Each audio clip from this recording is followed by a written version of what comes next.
Santo do dia 29 de setembro de 79. Santa Bibiana, rogai por nós. A igreja vigiando o vocabulário para impedir exatamente que ele derrape. É uma coisa muito bonita. E os senhores veriam mais, como seria bonita mais. Não. Além disso, viria uma outra coisa que é menos.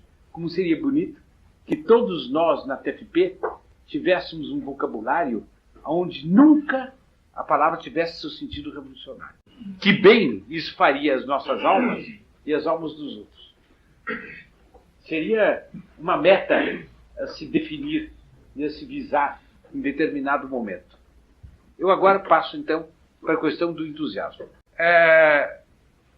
Os senhores considerem, eu de propósito, não vou tomar exemplos diretamente religiosos. Seriam fáceis de encontrar. Os senhores tomem ou eu vou tomar um exemplo religioso.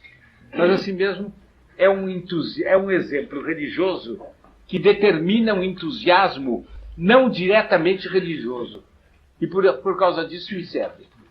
É um exemplo um pouco comprido, mas é uma forma de entusiasmo, que é um movimento de entusiasmo que eu senti em minha alma há dias atrás, lendo a vida de Santo Antônio Maria Claret, e eu comunico com o frescor, com o calor do entusiasmo recentemente sentido. Eu contei até isso, eu creio que ontem à noite no Ermo de São Bento. Para os senhores vai ser uma repetição. Eu li na história de Santo Antônio, nas memórias de Santo Antônio Claret, portanto é ele mesmo que conta, é o fundador dos Padres Cordemarianos, grande missionário espanhol, catalão do século passado. Ele conta na história dele que ele estava, eu simplifico um pouco a narração política, que ele estava pregando na Catalunha, e quando ele pregava, a Catalunha era objeto de dois bandos, da luta de dois bandos opostos, um do partido político X, que era mais bem liberal, e o outro que era mais bem conservador. Havia, portanto, uma luta entre os dois bandos. E que ele, por toda parte, onde ele era mais bem reacionário, era mais bem contra-revolucionário. Por toda parte, por onde ele pregava, ele tomava um cuidado extraordinário em não entrar em política e não se comprometer com esses bandos. E eu achei que a coisa era singular, porque o verdadeiro era tomar posição, já que estou falando em bando, a posição debandada melhor, a favor do bando melhor contra o bando pior. E assinalei aquela parte e digo, vai haver alguma bonita explicação daqui mais adiante. Porque a igreja é sempre assim. Quando ela entende, ela tem alguma coisa que a gente não entende, a gente deve marcar. Porque quando a gente entender, ali dentro está um tesouro. Então a gente deve guardar com cuidado. Bom, então, bem mais adiante, ele conta vários fatos da vida dele, etc, etc. Afinal de contas, fica arcebispo de Cuba. E Cuba estava começando a ser agitada pelo Partido Revolucionário Norte-Americano, que aqueles países hispano-americanos de perto dos Estados Unidos receberam muita influência dos partidos políticos norte-americanos, do governador, pedindo para ele, como arcebispo, ir urgentemente à cidade, creio que de Camagüey, para conter uma revolta que estava começando a arder lá. Conter pela influência moral. E ver se ele servia de intermediário e compunha ambos os grupos. Porque a Espanha, naquele tempo muito devorada por dissensões internas, não tinha força para manter o seu domínio sobre Cuba. E era obrigada a contemporizar para que Cuba não escapasse das mãos. Então, conciliar era o modo de perpetuar. Deu essa recomendação e Santo Antônio Claret foi com urgência até Cuba. E conta lá o seguinte, que ele pregou, mas não disse uma palavra sobre política nem sobre revolta. Ele pregou só as verdades fundamentais da fé, o catecismo, e ensinou a rezar e os sacramentos.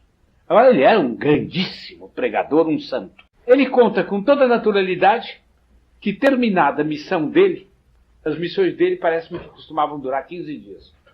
Os chefes revoltosos vieram procurar a ele, dizendo que tinham perdido a vontade de fazer a revolta e propor um acordo que eles entregavam o ouro americano e as armas americanas ao governador espanhol de Cuba, contanto que o governador deixasse eles voltarem para as plantações de onde eles eram originários e não os prendesse. Santo Antônio Claret transmitiu ao governador, que com um alívio sem nome, aceitou imediatamente, porque é o acordo ideal.